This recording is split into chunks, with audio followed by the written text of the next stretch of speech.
Before the flood, before Noah built his ark, there was a man who walked with God.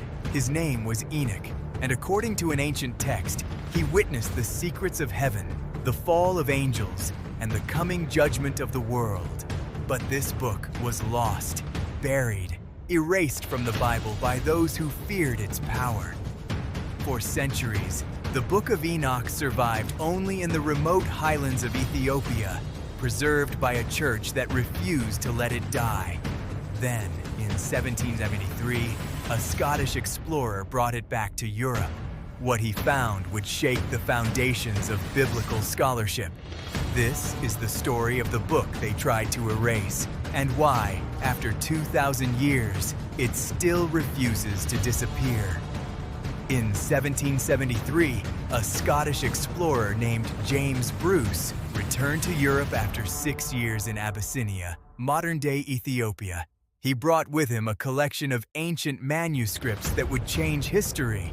Among them were 3 copies of a text that had been lost for over 1,000 years, the Book of Enoch. James Bruce was an 18th century Indiana Jones. He went to Ethiopia officially searching for the source of the Nile. But he heard rumors that the complete Book of Enoch had survived there. He procured 3 copies and brought them back.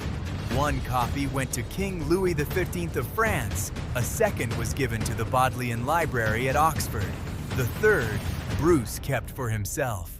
For nearly 50 years, the manuscript sat in European libraries studied by only a handful of scholars.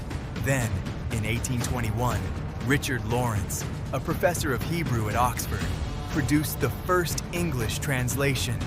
The Western world was stunned. Here was a book that claimed to be written by Enoch himself, the man who walked with God and was no more.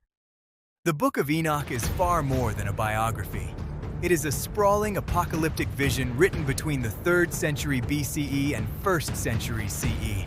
The complete text is divided into 5 main sections, but the most famous and controversial is the first, the Book of the Watchers. It tells a story only hinted at in Genesis, a story of angels who abandoned heaven for the daughters of men, a story that would explain the origin of evil itself.